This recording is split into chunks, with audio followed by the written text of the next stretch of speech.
The Dell Optiplex is the Honda Civic of pre-built computers. There's millions of them, the performance is and they aren't exciting to the eye, but they're reliable, and they're cheap. And if you know what you're doing, you can turn one into something pretty cool. Right now, you can get one of these large-size Dell Optiplexes. This one's the 755 for only about $50 on eBay, or in my case, free on a local junk swap Facebook page.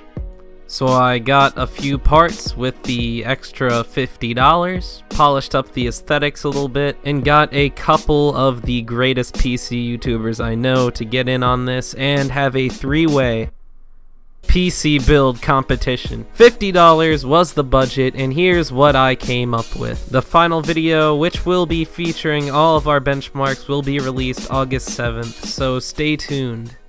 So out of the box, the PC itself was just completely nasty. It was sticky to the touch, so I had to get some alcohol and wipe it down. That usually doesn't happen when I buy an old PC. Usually they wipe it down for you, but not this case. But yeah, I just cleaned it up a little bit. I would have had to do it anyway since I did end up spray painting it.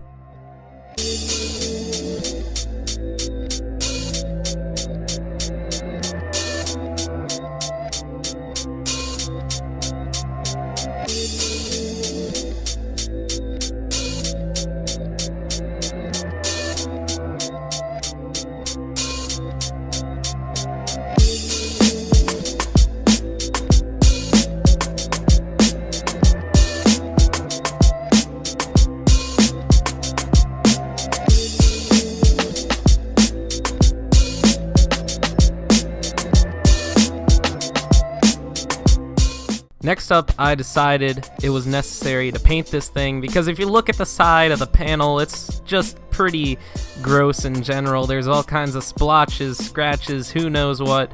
So I took it upon myself to go out and buy some spray paint, which I don't count into the budget since it's only aesthetic. It didn't help my performance at all, or who knows, maybe it did. Nah, everybody knows the only way to increase performance is LED strips. Anyway, I thought it looked good, so it was worth it. After the painting was done, I decided to install the CPU and the GPU. Well, at least I thought I was going to install the CPU. It turns out the CPU was incompatible.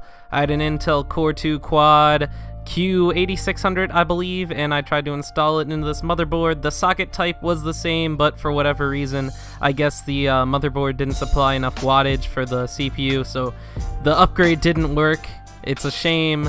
I'm stuck with a Core 2 Duo, but I did upgrade the GPU. I guess you could call it an upgrade. It was a GT 730, not exactly a graphics powerhouse, but it was what I could fit into this build. So I know it's gonna get stomped by the benchmarks, but I tried. So the original plan was to install an Intel Core 2 Quad into this, but I still want to win this. I'm going to do everything I can to, so I'm going to do some serious overclocking, and hopefully it makes up for it. Probably not. We'll see. We'll see how it goes. I don't even know what he has. It might work out. Fingers crossed. So it turns out if I want to overclock my Intel Core 2 Duo, it's going to take a very long, labor-intensive process because it is not overclockable out of the box, so it really wasn't worth it. I only overclocked the GPU, but I got a very impressive overclock on the GPU. I got a core clock of plus 320 megahertz and a memory clock of plus 150 megahertz, bringing this thing up to 1020 megahertz when the base core clock is only 700. That's pretty impressive. That's an overclock of around about 40%, 30%, something in between there. Very impressive overclock. And on the memory, like I said, I got an extra 150, so that would take it up to 1.12 megahertz. So not bad at all, not bad one bit. I was very happy with the overclock. It's definitely the best overclocking GPU I've ever had. And is it gonna actually help me in the benchmarks to the point where I could actually win? Probably no, because that CPU is just complete garbage, not intended for gaming at all. We'll see. We'll see what happens. So I'm gonna leave you all with the specs. I had an Intel Core 2 Duo. I had 4 gigabytes of RAM.